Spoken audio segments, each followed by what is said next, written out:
এই যে ছেঁকা শাক রান্না করতেছি, কচুর পাতা, সজনার পাতা, করুণার খাট দিয়ে ছেঁকা শাক রান্না করতেছি।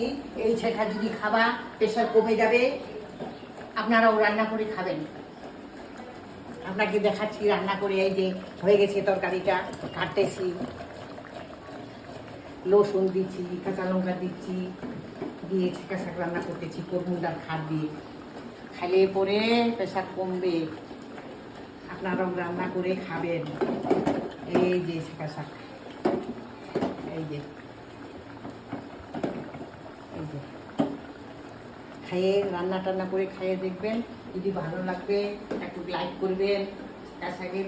আর এই যে মাছের ডিমের ঝোল করতেছি, মাছের ডিম ছেঁকা শাক খাবো, ভালো লাগবে, এই জন্য ছেঁকা শাক রান্না করলাম আজকে।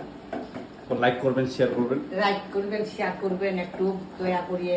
বুড়ি মানুষটা রান্না করে দেখাচ্ছি।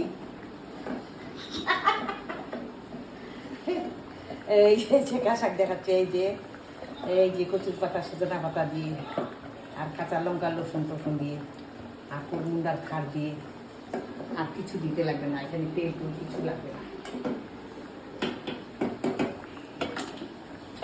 ভালো করে দেখতে চাচ্ছেন, আমি দেখাচ্ছি। এই যে রান্না হয়ে গেছে।